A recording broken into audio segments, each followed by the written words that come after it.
Welcome to another episode of the Root Cause Business of Medicine podcast. And today's guest is a friend of mine who has been around the world in terms of integrative and functional medicine business for the last 25, 30 years, and comes with a really interesting perspective because that's what he's been focused on. And he was the founder of Heal Thy Practice, which was around from about 2009 to 2016, which was a conference that allowed practitioners to learn more about how to develop their own business. And he shares some really interesting perspectives on challenges that practitioners have in getting going, and also some key components that have made practitioners successful. Davin, what did you notice in our conversation with Erik Goldman today that kind of inspired you and brought new light to the discussions that maybe we haven't had yet?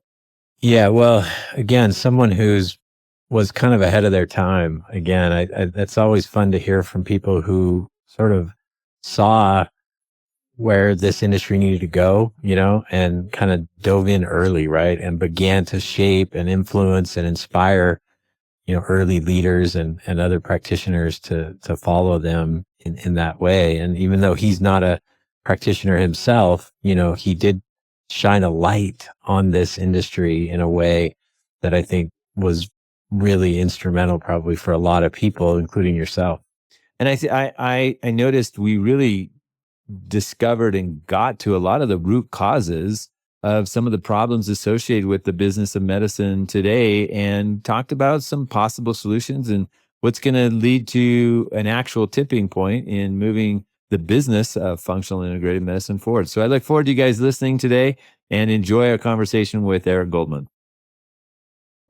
Welcome to the Root Cause Business of Medicine podcast, where we explore what's broken in healthcare and what we can do about it. I'm Dr. Erik Lundquist, and I've been practicing functional medicine for the past 15 to 20 years. I'm excited to co-host this podcast with my brother, Dr. Davin Lundquist, who's just beginning his journey into functional medicine. We come from different points on the path, but we do share a common goal. We want to rethink how medicine is practiced and help others do the same. The U.S. healthcare system is in crisis, rising costs, declining outcomes, and physician burnout at an all-time high. But we found a different way, another way, a better way. On this podcast, we dive into real stories from medical professionals who've stepped away from the traditional model, kind of like me, and have found a new purpose in integrative, functional, and alternative approaches to care. These are authentic conversations with practitioners and friends who've redefined success, not just for themselves, but for their patients and communities. Whether you're a clinician feeling stuck, a student seeking direction, or just curious about what is possible, you're in the right place. This is the Root Cause Business of Medicine podcast.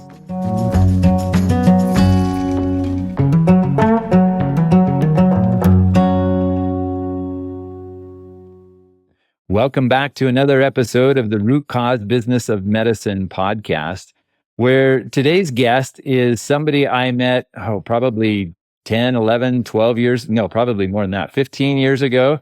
I first met Erik Goldman at Heal Thy Practice, which was a conference that he was putting on and sponsoring to really help practitioners have a better sense of how they could incorporate integrative and functional medicine and make money doing it. And in a lot of ways, it probably could have been called Heal Thyself and Heal Thy Practice, because there was a lot focused on also just helping prevent that burnout in practitioners. So I'm really excited to have Erik share his story. He's going to give us kind of a background on how he got into this space initially.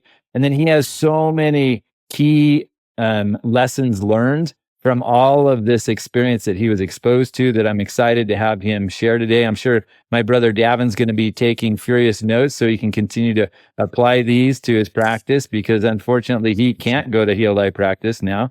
But anyways, welcome, Erik. We're so happy to have you on the podcast today. Thank you, Erik and Davin. It's great to be here. Yeah, I'm really excited about this, and it's wonderful to see you guys. And Yeah, so let's get into it. Great. So, Erik, why don't you give us a little recap? I'm not sure I even know this story of how did you get into this space? I think it'd be interesting to kind of learn that to start off with, to get that perspective.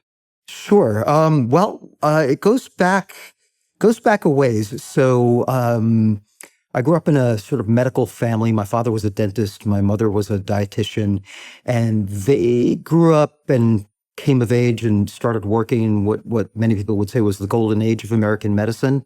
The 50s, 60s, 70s, where things were really expanding and medical practitioners were on a high pedestal in terms of public regard and how people viewed them. And my parents certainly, it was almost like a religion, like, doctors were the pinnacle of humanity. And so there was a big push. They wanted, especially my father, he wanted me to be a doctor, a physician. And I was sort of going along with the program, but all along I knew that I just didn't think I was cut out for a physician's life. So it got to be like organic chemistry in college when I realized, like, yeah, no, I'm not. I'm not going to medical school, and so that was a hard conversation with my father, like telling him that I wasn't going to, uh, take the pathway up to the pinnacle of humanity and become a doctor. But then I got to the end of college, and I'm like, all right, kid, like you didn't apply for grad school, you don't seem to know what you're doing. What are you going to do? And I knew basically that I wanted to live in or around New York City. And, I wanted to be able to make a living in a flexible way. So I asked myself just a simple question, like, what are you good at? Like, what do you think somebody would actually pay you to do? And I was always good at writing projects, communication projects. So I said, okay, I'll go into journalism, marketing, advertising, something with communication skills. And I ended up getting a job at a publication called the Dermatology News, which was published by a small publishing house here in the city. I'm in New York City, by the way. And they published a bunch of medical specialty newspapers. And so I started working for them. And that was where I kind of cut my teeth journalistically. I learned medical journalism skills and how to, say, like, go to a clinical conference and listen to a half an hour talk and kind of tease out what's the upshot of this, like what's the important theme here, and then how do I support that theme with other things that the speaker said. And so that's been my basic skill set. So from Dermatology News, I worked there for a few years. Then I freelanced for a while and did all sorts of projects, pharmaceutical PR and what they call special projects, which is, say a drug company has a new study, a new series of studies, and they want to turn it into slide sets for their key opinion leader speakers or whatever. We would do that kind of work, or turning them into, the handouts that they give at conferences at the booth. Someone has to write that, and it has to be based on the studies. And of course, it amplifies the impact or the upshot of the study, but you have to do it within the bounds of all the different regulations and the CME regulations for the conferences and whatnot. So it's this kind of subtle art of how to communicate a truthful scientific message to practitioners. And so, I learned a lot doing that kind of stuff. And all along the way, I had this, I was going to a lot of medical conferences in different specialties and realizing that it was all about end stage treatment. It was all about treating diseases once they were diseases. Very, very little about prevention, and very little about health, really. Right. And the big learnings were, like, in the 90s, I took a job with a company called International Medical News Group.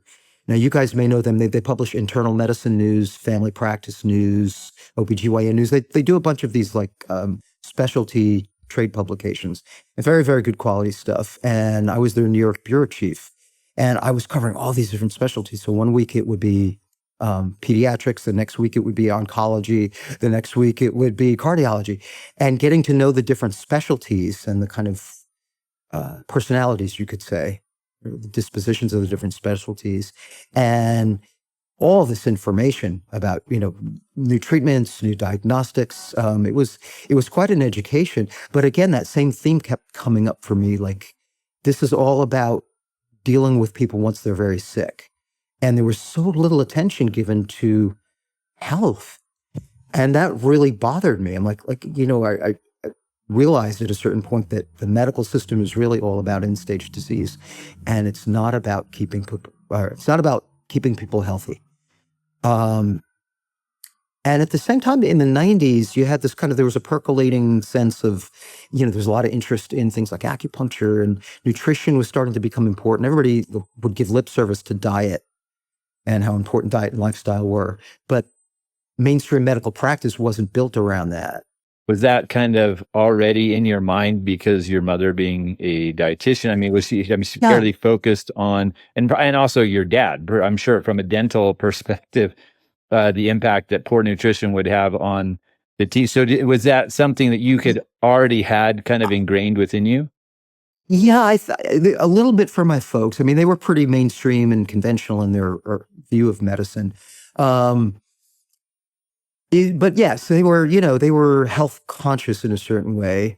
And so it was that combined with, you could say a little bit of the post 60s, 70s counterculture, the interest in being vegetarian or, living healthy, eating whole grains, not eating processed corporate food, and there's a lot of concern about environmental toxins and whatnot. I mean, I remember learning about, pollution and greenhouse gases and all that kind of stuff in elementary school. So it was kind of in the zeitgeist of the culture. And I was picking up on that. And I'm like, how come, for the most part, medicine wasn't taking that really seriously, but there were some people who were. And so this was the time by the late 90s where the folks at Harvard were starting to do conferences about alternative medicine. And Andy Weil had been putting out a bunch of books. And they were just getting the program at University of Arizona going. And there were things percolating within the establishments of medicine, medical schools at that time. And I thought, wouldn't it be really cool if there was a publication like the ones that I was working for at International Medical News Group, but that was focused on nutrition and lifestyle and stress management and herbs and all the stuff that doctors weren't learning about in medical school, but that their patients were messing around with. Because we knew even by that time, the late 90s, that this was, dietary supplements were popping up all over the place and herbs were very hot. And so there was a sense that people really want this. And the medical community was way behind the consumer movement. And so I thought, gee, there's an educational opportunity here. What about doing a publication? So actually I pitched the idea to the folks at IMNG, International Medical News Group, and they were like, it's a good idea, but we're not sure we want to do a startup. And so what happened was Meg Sinclair, who's my business partner, you probably remember her from the conferences. She and I, we've known each other for a really long time, and she thought it was a cool idea. And she said, well, let's do it.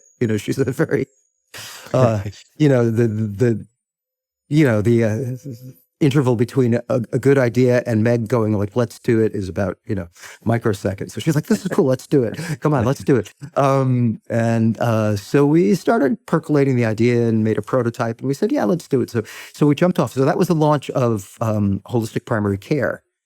And that was back in the late 90s, or when was that then? Well, yeah, it was, we were cooking it in the late 90s. Okay. It actually launched in October of 2020. So right. So you guys just celebrated 25 years this year then? Yes. That's awesome. Yeah, it's hard to believe. It's mind blowing.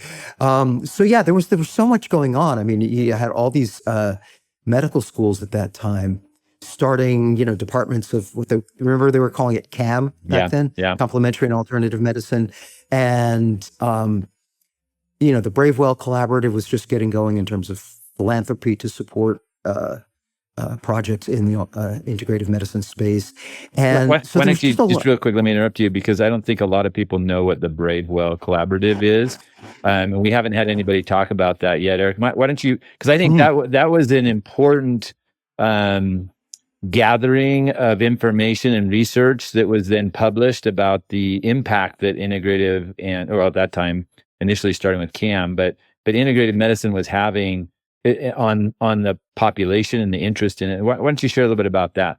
Sure. So that was an interesting phenomenon.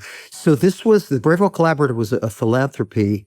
A couple of very wealthy, high net worth individuals who saw the value of a different approach to medicine came together and pulled a bunch of money together to see the development of projects at different institutions to essentially track the implementation and measure outcomes of what was then called integrative medicine. It still is. I mean, that term is definitely still in use. And the terms are just various descriptions of more or less the same set of principles. Whole person health, Right. nutrition and lifestyle focus. I mean, I'm sure you guys have talked about all this in the podcast before. So the philanthropy was, they were running for, I don't know, 10 or 15 years, and they seeded different projects at different medical schools, all very, top tier stuff. And I think they held a few conferences, and it became like a hub, like a kind of gathering of intelligence and kind of a think tank in a way for this field. And a lot of different things came out of the Brave Old Collaborative. They dissolved it. I don't exactly remember when. Sometime within the last 10 years, I want to say they 2015, just I think. felt like they'd done what they could do, and they dissolved the collaborative. But I think the seeds they planted are very much still growing, and a lot of the, at the time, younger thought leaders in the field are now major thought leaders in the field. Yep.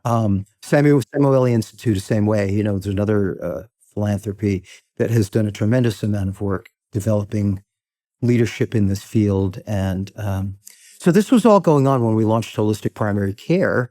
And that was actually, we were, up until fairly recently, we were doing it in print.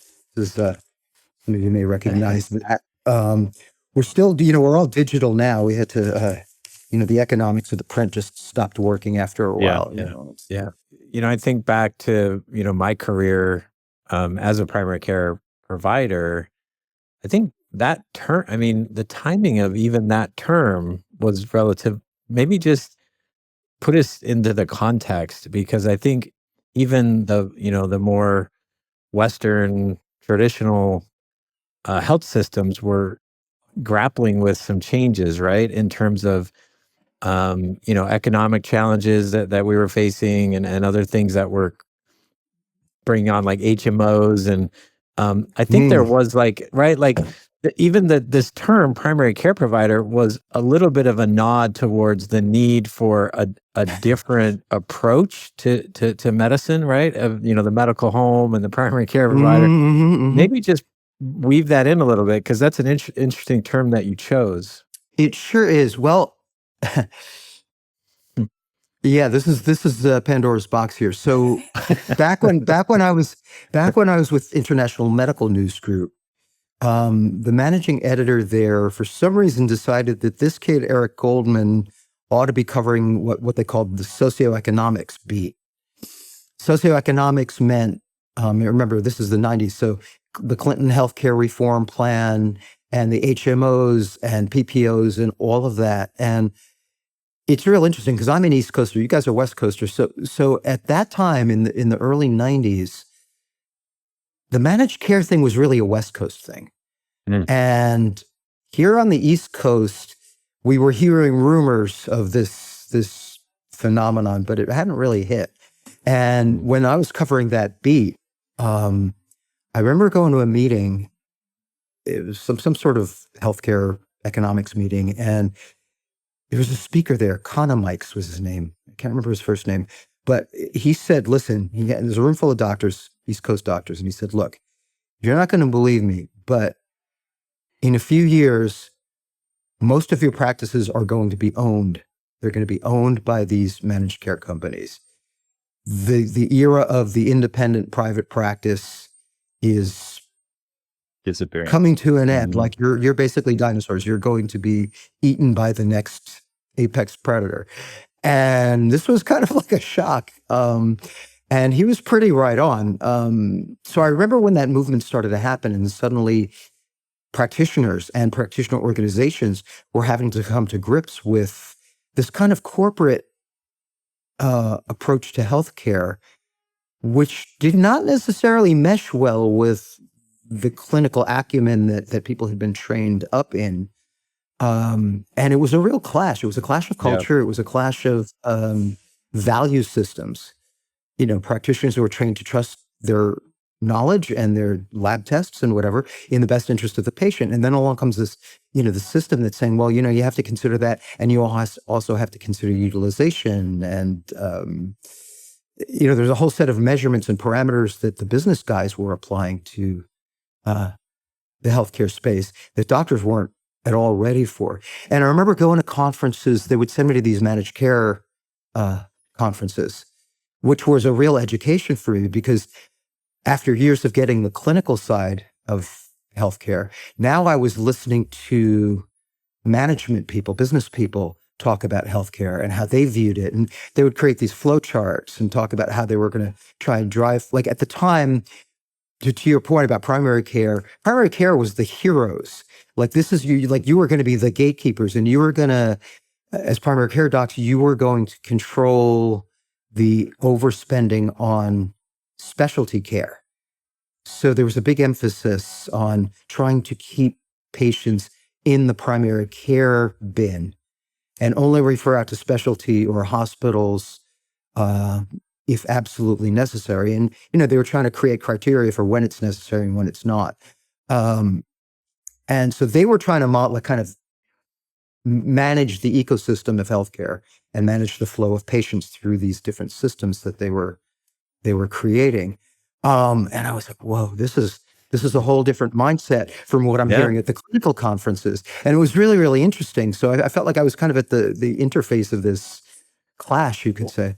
I think the reason it kind of struck me in this moment is, again, hindsight provides a different view than when we're sort of going through it. But in some ways, it almost feels like that business, involvement, right? Insertion of sort of the business mentality into healthcare became a distraction for our primary care providers rather than an enhancement in terms of for the patient, right? And it took us even further away from what it sounds like, are about to launch, which is helping the primary care doctor get back to that doctor-patient relationship and that healing experience, right? Because now, as a gatekeeper, now I had all these other tasks and responsibilities that took me even further away from doing what was best for my patient, unintentionally, but again, it sort of clouded the picture, I think, for our primary care doctors to really do what they thought they were going into medicine to do, right? Yeah, absolutely. And I felt a lot of empathy for doctors in general. I mean, because I think this affected all the different realms of medicine, not just primary care, but I was focused on primary care because it seemed intrinsically more holistic. When I was thinking about like wanting to do this publication and where would it land best, it's not going to land well with a specialist whose practice is built around a particular procedure. You know what I mean? That makes sense. But primary care, general internal medicine, family docs, GYNs, it seemed like that was the sweet spot. They were already like more fundamentally holistic in their training to begin with. So that's why we went the primary care route. And yes, suddenly you as doctors are having to deal with all these things that weren't part of your training, aren't part of your main objective, which is to take care of your patients. And it also adds a tremendous amount of cost and overhead.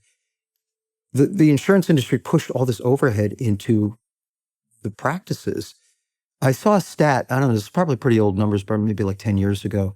But it was about the ratio of non-clinical clerical people in your typical practice, the ratio between non-clinical clerical and actual clinicians. And it was something like in family practice, it was something like 2.6. So that means that practice, for every one clinical caregiver, there's 2.6 basically clerks, basically administrative people chasing the money and dealing with the insurance companies and all that, all the rigmarole around that. And I thought to myself, that's really, really insane, because that's not adding any value to the core thing, which is patient care. That's just cost. And the system is offloading that onto the practitioner side. Well, and I think you're getting to really, the title of this podcast, right, is the root cause business of medicine. And I think you're getting right here is the heart of some of the root causes of how the business of medicine has gone sideways, and totally interfered with the ability of a practitioner, a doctor, a physician, a naturopath, whoever, to be a healer, because we're an administrator, right? We have become these administrators implementing healthcare policy, which has very little to do with healthcare. I think to Davin's point, it's super interesting and ironic that you come out with a publication around that same time called Holistic Primary Care, which was geared towards solving the root cause, right? Really trying to feed the efforts of practitioners who wanted to provide this more preventative, deeper dive into what was problematic in getting people to a healthier place, versus what we had was managed sick care and getting reimbursed for as much sick patients as you could possibly see. Yeah, that's exactly it. And we saw that trend, and we wanted to do something to, because it was in a way like kind of converging trends. Like on the one hand, you had this whole managed care thing, but on the other hand, you had this growing, swelling public interest in holistic medicine, integrative, functional, whatever you want to call it, and sort of this lifestyle-based approach to health preservation, disease prevention, and how are these things going to mix? And so we were going to the American Holistic Medical Association conferences and the Association of Naturopathic Physicians conferences and the Integrative Healthcare Symposium here in New York. We were going to all these shows, and there was interest, like doctors were showing up saying, I want to learn about this. I want to learn about how to do holistic medicine. But what we saw over time was that they were only going so far, because what they were learning at these holistic or naturopathic or functional conferences didn't fit well into the model of their practices. Right.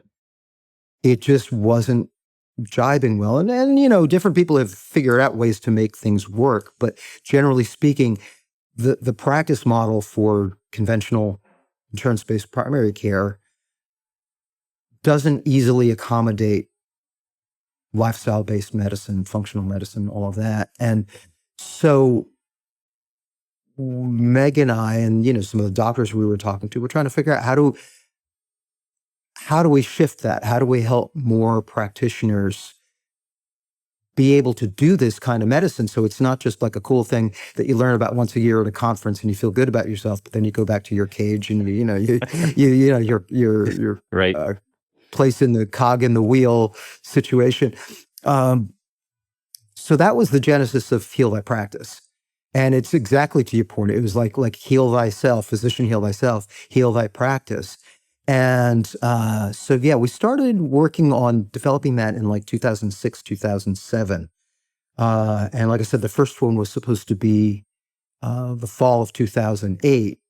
But the financial crisis hit, and it just seemed like a very dicey time to try and launch a conference. So we put it off for another 6 months and launched the first one in 2009. And those were very interesting conferences. I think they were for those who attended, they were quite transformative. And I know we learned a lot.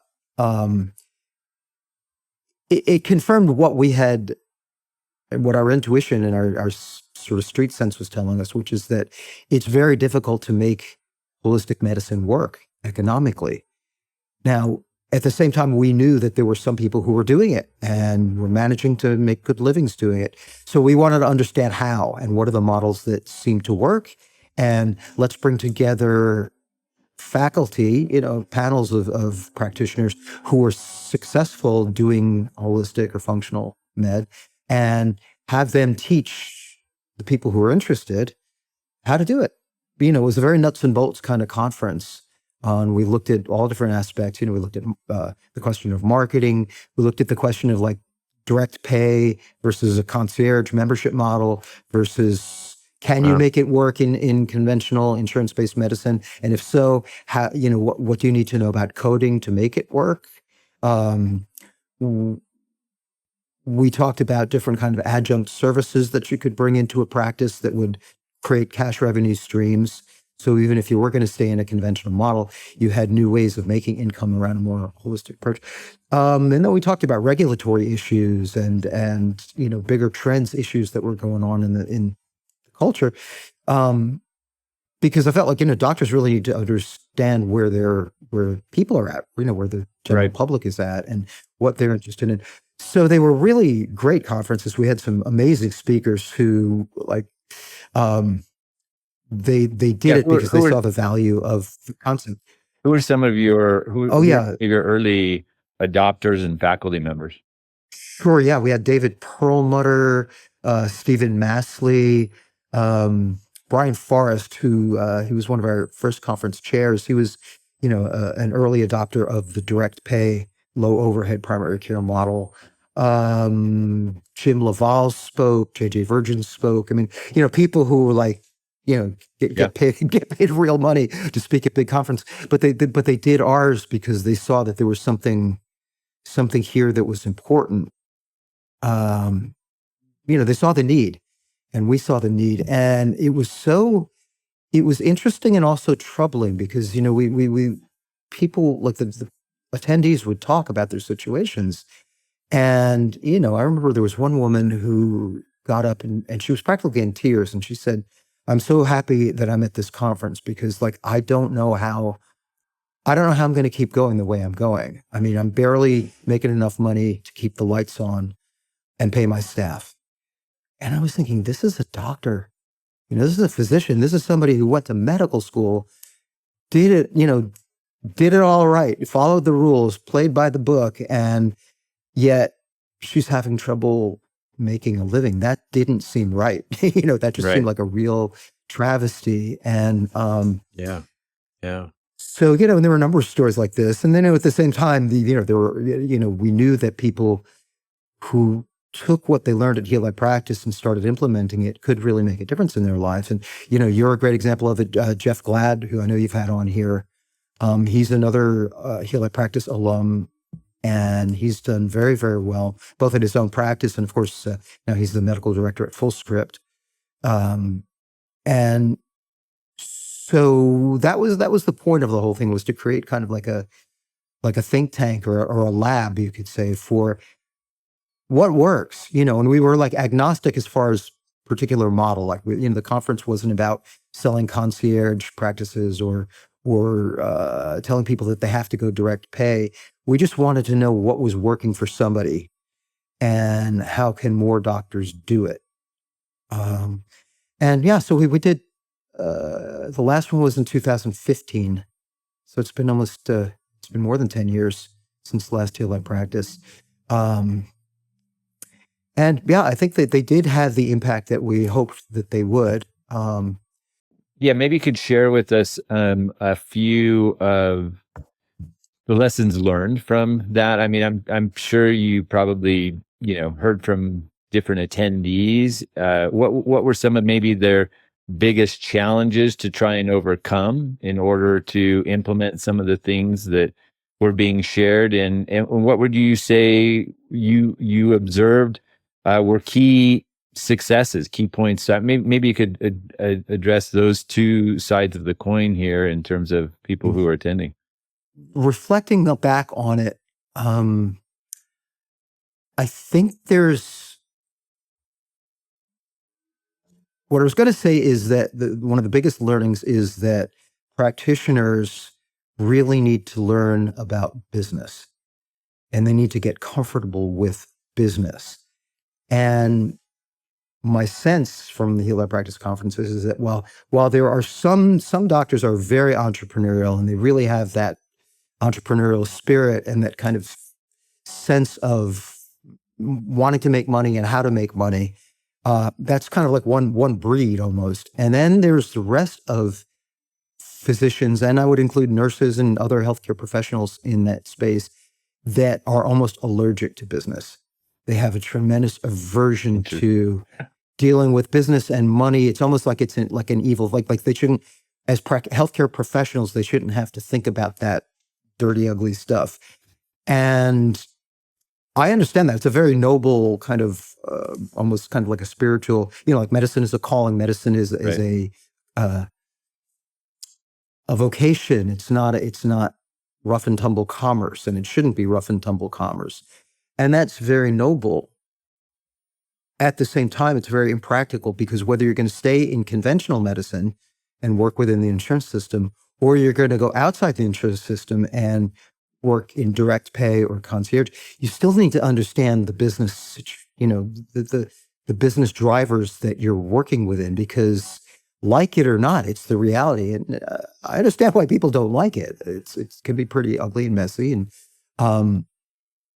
but it's the reality. And I think the big challenge for the whole field is to deal with the economic factors that I think are honestly limiting the growth of the field. Because it's very strange to me, like you look at the mass, huge demand and interest in the general public for all things health related, whether you call it biohacking or you call it self-improvement, or you call it, there's all different flavors of it. There's the yoga world, there's the, the workout bros, there's all different kinds of flavors of it, but they're all fundamentally interested in health improvement, disease prevention, not just longevity, but healthgevity, like living longer, living healthier, improving function, optimizing biology, all this stuff. Tremendous interest in all of this. And then if you look at the practitioner side, if you look at the growth of this field, it's been kind of stuck. Like, with a few exceptions, I go to the conferences, and they're more or less the same size every year. They're not growing exponentially the way you would think they would if normal market dynamics were at work. And it's still very difficult in many places to find holistic or functional integrative doctors. And we get calls pretty frequently from people who, they hear about holistic primary care somehow, and they think we're a clinic. And they'll call and say, hey, I've got this or that. I want to make an appointment. And I have to say, well, I'm not a doctor. This isn't a clinic. We're a media company. They say, well, can you make a referral? And I'll say, well, what are you looking for? And then they'll answer, and I'll try and steer them in a good direction. But almost every time the question comes up, do you know if these doctors take insurance? And I'm like, well, some do, but probably most of them don't. Yeah, if you had to guess a percentage, what would you say? If across the board, in your experience, your exposure to integrative and functional medicine, what would you say the percentage is in terms of practitioners, clinics that are doing integrative and functional medicine that are just doing cash versus taking insurance? Well, I have to go back. We actually have data on that, because we were doing surveys for a while. The last survey we did was 2019, so it's a little bit outdated at this point. But I can actually go and pull those numbers if you want me to, because I mean, do you want me to? I can do that. This isn't live, right? So, yeah, I mean, that'd be interesting. We could at least post them in the discussion portion. Yeah, let's do that. Let's get them, after the fact. Okay. Okay. Yeah. My sense is that there's a lot of people trying to do the mixed model. The sort of some cash services, but still within the insurance model. Of course, now telemedicine is changing everything. And that's, something we can talk about down the road, how things are changing and how things have changed over the last 25 years. And the telemedicine piece is a very big deal, because a lot of people are now like they're only seeing patients in clinic part-time, if they have a clinic at all. And some of the younger ones aren't seeing, they're not having like real-time face-to-face encounters at all. It's completely virtual. Yeah. So that's changed the game. But it goes back to like, if the field is going to evolve, we have to somehow deal with the economic impediments for people to get this kind of care. And it's been bottlenecked for a long time. I call it stuck at the tipping point, because we keep hearing this thing, oh, we're at the tipping point, we're at the tipping point, and it never really tips. Because why? Because most people can't, most people can't afford to pay for it out of pocket, or they have to really, really scrounge to be able to do so. So there's some interesting themes here. I think having worked in some large health systems, I'm thinking about when you kind of launched in 2008. You were about to launch. You put it off because of the economic conditions. That year was unique. But I started with a new health system right around that time. And within a few years, I was deep in the EMR, transition from paper to electronic medical records. I want to circle back to that because I'm guessing that some of the attendees at your conferences were feeling the burnout just from that one topic, right? Of just having to deal with these computer systems that just added a whole nother level of, bureaucracy and administration to their practice. But a bigger issue as I got deeper into the administrative side of these health systems was the fact that all of our primary care doctors were subsidized by the health system. So the salary that they were taking home was not being covered by the amount of revenue brought in from the insurance-based, patients. And the idea that the reason that health systems were willing to subsidize at a tune of nearly $200,000 per doctor, this is AMA type data, right? That they publish saying, most large medical groups associated with health systems are subsidizing primary care doctors to the tune of almost $200,000 a year. Because once you're in that system, they had the ability to control, to some extent, the referral patterns of that primary care doctor towards their health system, right? And the downstream revenue of an orthopedic surgeon or a neurosurgeon or a interventional cardiologist, et cetera, was so big that, the return on that investment, if you will, was, fivefold or something. So, but as the primary care doctors, right? Like and I'm bringing this up to reiterate a point you made around the fact that these people didn't want to do business to some extent, right? But that's the trade-off, right? So the trade-off for me in a large health group was, okay, someone else will handle the business.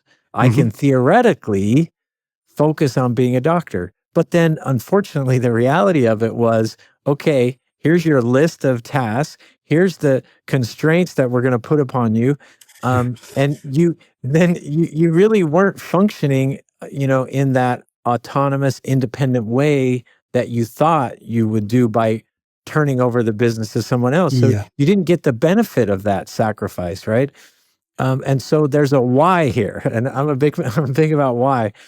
And so I think if physicians could understand why they need to understand business, because the pot of gold at the end of that rainbow is autonomy to practice the way you want to interact with your patient. So I don't know. I've covered a lot of ground, but maybe yes. I get it. Where with that, yeah. I mean that's right on, and that's very disturbing numbers that you mentioned, because you think about if they're subsidizing primary care at $200K per year per doctor, multiply that over how many primary care doctors are in these networks.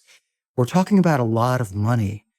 And if you realize that however much they're spending, they're making back and then some on the specialty care or on the hospital care, it's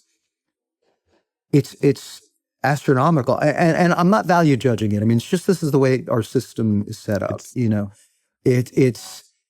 but I think we need to understand the scale of things and the kind of market forces and, political forces, economic forces, they're all at work in this. And this is what we're dealing with. And yes, I agree with you that we were with Heal That Practice and with holistic primary care, we continue to be big advocates of the direct pay model. That said, over time, I started to see the real limitations of it. And that's real. I mean, look, it's unaffordable for most people. Yeah. Especially because one of the things that happens is most people who go direct pay, they say, okay, they say, look, I'm not. The message to the patients is, I'm no longer your primary care doctor. I'm kind of like a consultant, so to speak. Yeah. So you're still going to need to have a primary care doctor, which is going to be someone in one of these networks, and then you're going to see me, and you're going to pay me. I mean, I think I could be wrong, but I think there's some that in direct pay who do direct pay primary care, but a lot of the sort of functional medicine model is built around this idea that you're almost like a specialist. You're not doing primary care anymore. Well, you bring up a good point, because if they have a PPO, right, type insurance, it kind of gets back to the insurance, right, again. And why I think we've been at a tipping point for so long, right, there's this dynamic with insurance. If you have a PPO where you can self-refer, to a specialist or whatever, then you can leverage one of these direct pay providers as your PCP, because, you don't really there's not the gatekeeper mentality with that kind of a PPO insurance plan. But if it's more of an HMO, or Kaiser here on the West Coast, where it's truly, everything has to go through a primary care who is enrolled with that insurance, then yeah, you do kind of have to do that. So again, it gets back to the economics, and maybe speak to. So you saw on the consumer side interest in holistic medicine, right? Alternative lifestyle, nutrition, etc. Why is it that the consumers want that, and our health system is not meeting that demand? Or people, to some extent, you said people, they almost like avoid the doctor, right? Like, but even those same people are interested in health, they think of the doctor as like, well, that's when I'm sick. I don't go to the doctor for health. Well, that's part of it. It's partly because that's traditionally, conventionally, over decades, that's not what doctors were doing. Doctors were taking care of sick people. This is a great question, and I think there's a lot of dimensions to it. One is, especially now, there's been this kind of movement to democratize health information, to sort of, like you could say, demystify medicine. I mean, like when I started my career, like no one had access to medical journals but doctors and other healthcare related professionals, and you had to know somebody at a medical library. Like it wasn't like everything was just available. The internet changed all that. It made the world's medical literature available to anyone. Mm-hmm. And on the one hand, that's really great, but on the other hand, it gave rise to, like, what in the old days we called Dr. Google. Now it's Dr. TikTok, and anybody, the whole influencer culture, anybody can get on there, put out a video and about some health topic, and if it catches wind and it becomes widely seen, then suddenly this person who may have no medical training whatsoever is an expert.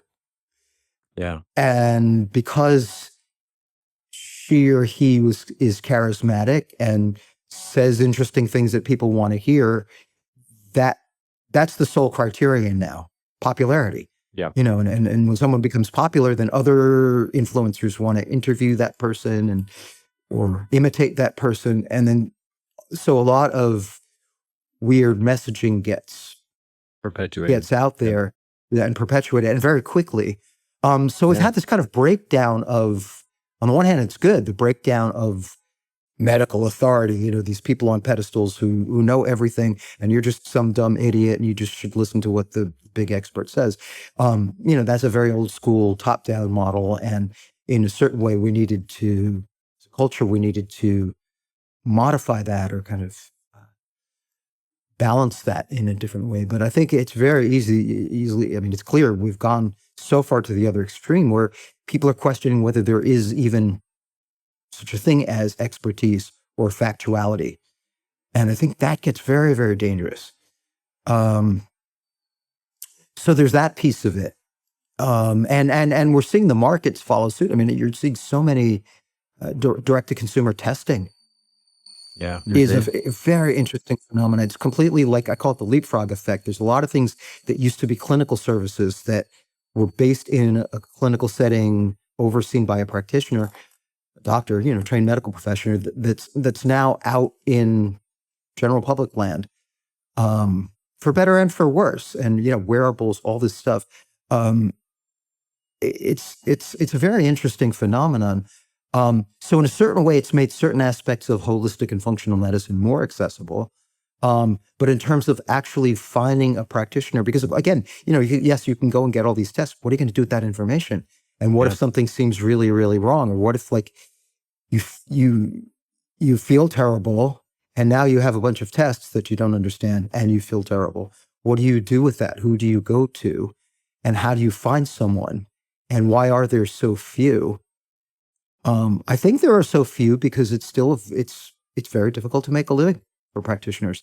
And, again, one of the things we learned from Heal Thy Practice is it's a very big leap for someone to go from the conventional insurance-based, like you said, the devil's bargain market model, where like, okay, yeah, it's terrible, but at least I can just, go to work and be a doctor. I don't have to think about all the business stuff. Somebody else takes care of that. To go from that to, wow, now I need to know how to hire people. I need to know how to do spreadsheets and do profit and loss, on my own practice. I need to learn how to do marketing. This is all stuff that's not, medical people aren't familiar with. And it's very scary. So then there's all these people that come in and sell the services. Like, I'll help you with the marketing, great, just let me do that. And, that becomes a mixed bag too. And then, like you said, there's the technology and the EMRs and all that stuff. That doesn't necessarily go away. Right. When you're in direct pay, you still have to work with EMRs because the patient's EHRs are going to expect, that you're putting data into their EHR. So it's difficult. And I think that the impediments are business impediments. The impediments are economic impediments. And I know there's been a lot of work, a lot of different people using, like, say, the group visit model to try and make this more affordable for more people. And it works to some extent, but still not widespread. And the sad truth is that the people who need it the most, the people who really need it the most are often the people that are least able to afford it. Yep. And so they're still just stuck in, like, they go to what their insurance covers. Yeah. And the insurance companies, so the question, why don't the insurance companies cover this? That's a great question. And I definitely, I wouldn't say I have the full answer to that, but part of it, because we used to ask that question back in the beginning when we were young and naive, why aren't the insurance companies covering this? We were going to this conference called the World Healthcare Congress, which was I think they still do them actually, big meetup of like all the big HMOs and PPOs and a lot of government people and Medicare, Medicaid payers and whatnot. What we gleaned out of that was that there's a kind of a very short-term thinking within the payer world. Like, so they look at this and they say, okay, these preventive services, they might prevent something down the road, but that's 5 years, 10 years, 20 years down the road that you're not going to have that heart attack. But I'm having to pay for that prevention now. Yeah. So what's the cost? they're not looking at it as like, okay, well, I'm spending this money, but look how much I'm going to save, because you might be with a different plan when you don't have that heart attack. So I just spent the money, and my competitor is going to save the money. So there's not a lot of incentive for them to spend. And then I think there's another factor, which is that the field is still very messy. The credentialing is a mess.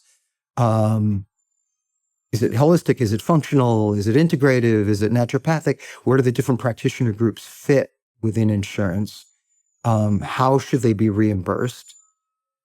And then if they are in insurance, like I know, like on the West Coast and some of the states, they reimburse. Some of the insurers do reimburse naturopathic doctors. You have in California. Yeah, no, Washington and Oregon do. Washington, Oregon, not in California. No. So does that work? How does that work? How does it change naturopathic practice once they're within insurance and operating like regular primary care practitioners? So, there's a lot of questions around that. Like if you cover it by insurance, does it change the nature of practice? It could. But yeah, so I think there's multiple reasons why they don't cover it. It's also very hard to prove prevention. Yeah. It's easy to look at epidemiologic studies and say, okay, well, if we gave, vitamin D to everybody, we would reduce this disease burden by X%. But on the individual level, is that going to work? And, vitamin D is cheap, but if we're talking about, say, doing an array of specialty functional GI diagnostic tests, where we're looking at microbiome and all of that. Sure. Sophisticated tests, expensive, could lead to some useful information, could lead to potentially helpful interventions. But how do you measure all that in terms that the insurers are going to say, yeah, okay, I'm convinced we should be covering that test. Yeah. And I think it's there's a monkey see, monkey do effect in all of this, where like once one big insurer or once Medicare decides to cover something, and all the others follow suit. They go, okay, we have to do it too. Point. So it's convincing like one big player to do something. But I think, part of the challenge is that the field, as big as it's gotten, is still very, very small relative to the other entities, medical specialties, medical entities. And then, you have got the drug companies and the device companies and the diagnostics. Everybody's trying to convince the payers to pay for something. And so how much leverage do we have as a movement, with the people who make the decisions about the money?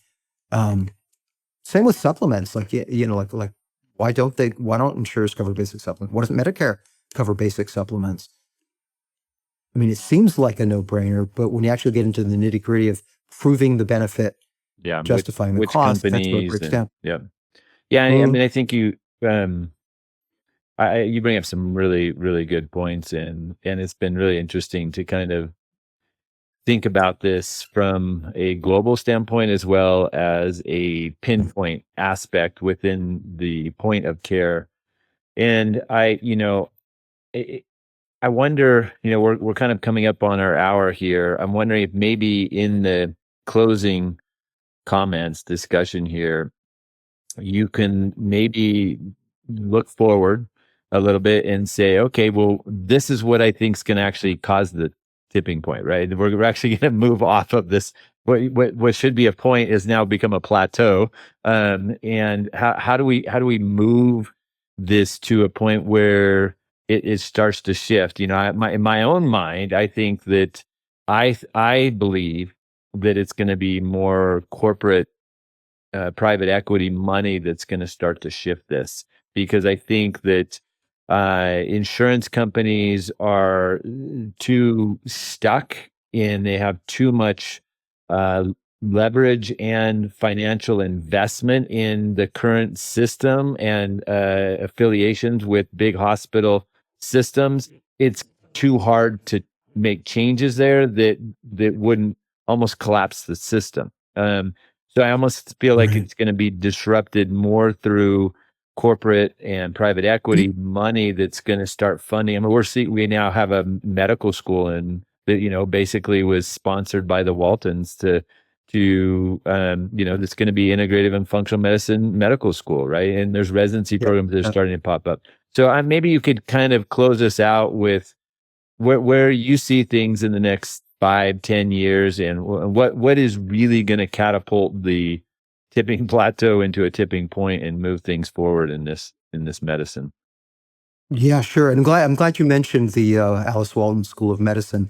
That's one of the real bright developments in recent years. I was very excited to see that. We actually did a profile of it in Holistic Primary Care. If you go on our website, you can check that out, holisticprimarycare.net. If you search Walton, the article will come up. I'd love to go see that place because they built it from the ground up, literally. Yeah.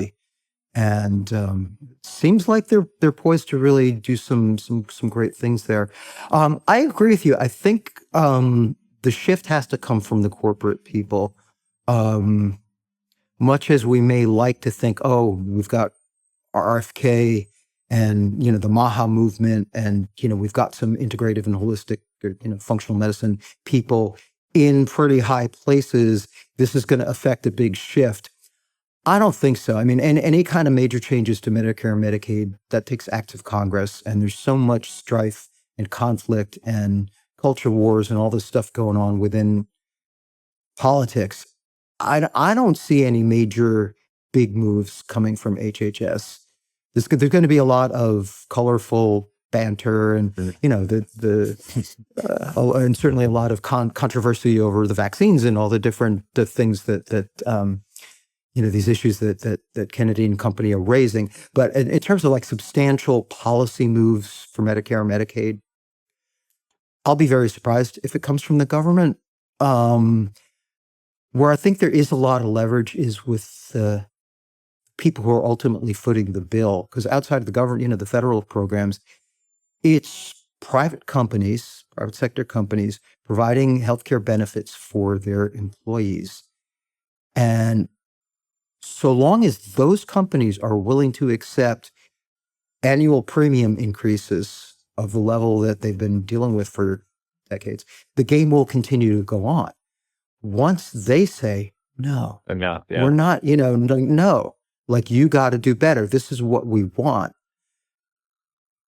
Like what would happen if the Apples and the IBMs and the, I don't know, name your big Fortune 500 company said, look, we want this kind of medicine.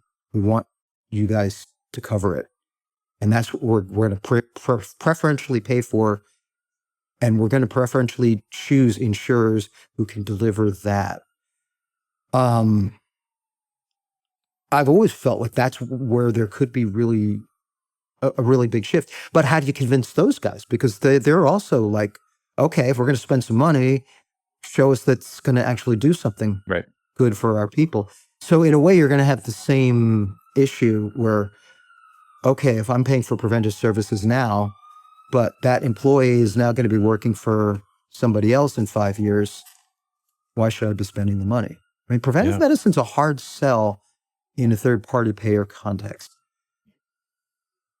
I think it's just a hard truth we have to face. But I think if we have any leverage at all, it's going to be with the those people who are paying for health insurance for their employees.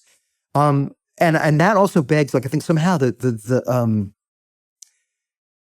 different tribes within the field have to come together in a coherent way and present like a unified front. Like yes, you may be a naturopath and you may be a primary care MD and you may be a nurse and you may be a chiropractor, but fundamentally we stand for this set of principles. And what we're trying to do, what we're aiming to do, and what we will do is get this to be the centerpiece, the nucleus of healthcare, not some add-on side dish kind of garnish, which is what it's been for the past 20, 30 years. It's like a nice little add-on. Oh, yes, we have an integrative medicine department. Oh, yes, we have massage therapy, in a corner somewhere. But it's not the core, and it needs to be the core.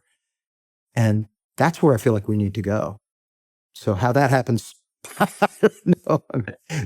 Almost 30 years in this space, and still don't know, but that's been my reflection on it anyway.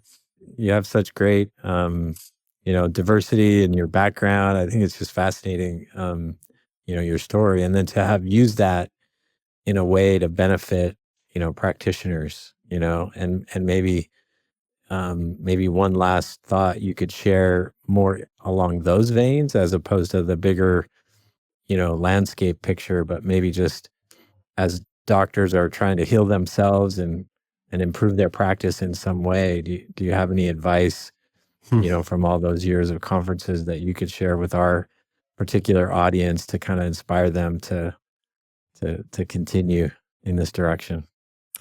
Wow, that's a tall order. Far be it for me to give advice. What I would say to that is, whatever you're experiencing and whatever frustrations and whatever kind of walls you're bumping up against, number one, you're not alone. You're not alone, and it's not you. There's a lot of structural things. There's a lot of systematic things that are making it such that you're running into this. So you're not alone. Other practitioners are struggling with a lot of the same things. And part of the problem with medicine is it's very siloed, and practitioners don't often get a chance to hang out together, let their hair down, and really talk about what's going on. That was one of the beautiful things about Heal That Practices. Mm-hmm. And I say it at some of the other holistic conferences, is when after a day or two, people kind of relax and then they start talking, and then the real stuff comes out, and the pain points come out, and then the commiseration happens, and it's like, oh yeah, I'm dealing with that too. Because it's like everybody feels like they have to put up a front. And as a doctor, you have to be, the strong, all-knowing person who can help the other people. But if you're not taking care of yourself, if you're not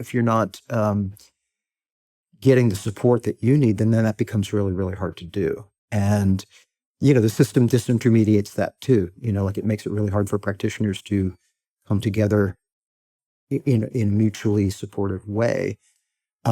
So that's important. Talk to each other. Talk to, don't be afraid to be vulnerable. And, the help is there. There are people who are finding ways somehow to do this. And I mean, I do believe the long arc bends in the right direction, and people want this kind of care.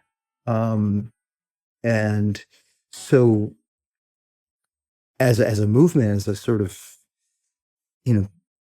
set of like-minded people, how do we make that happen for more people? And I certainly don't have answers. I mean, a lot of things that I thought were answers are only partial answers. They're not the answer. So, because I think there's structural things, and then there's also like you have to get real about your own psychology. Like, are you afraid to deal with the money thing?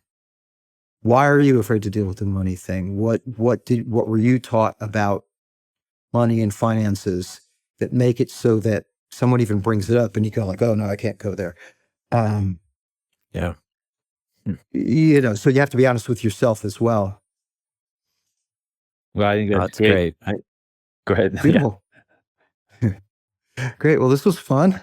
Ditto. And Yeah, it was really sure. Really great. Dav, did you have a comment you wanted to make there?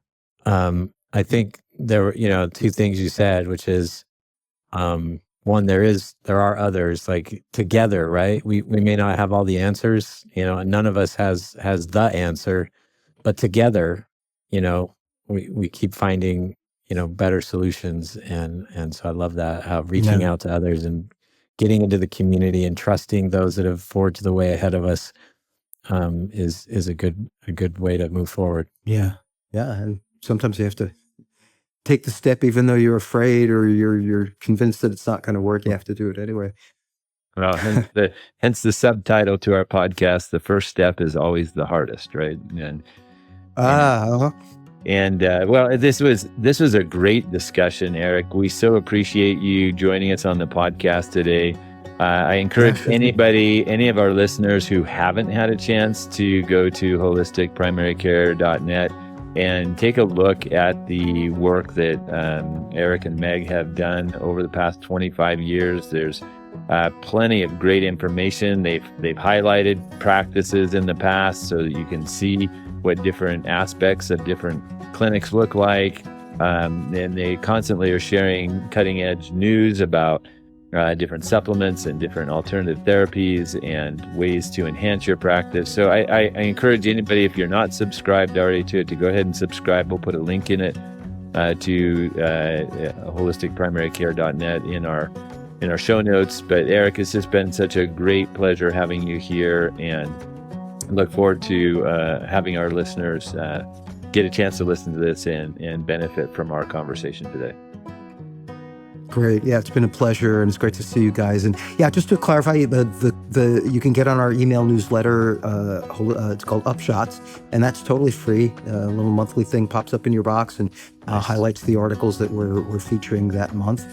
And yeah, it's been a pleasure, and I hope this conversation was helpful to all of you out there. And let's just keep doing the work we're doing. Exactly. Thank you. Okay. Be well, everybody. All right. Well, thanks, Erik. That was sure. That was wow. That was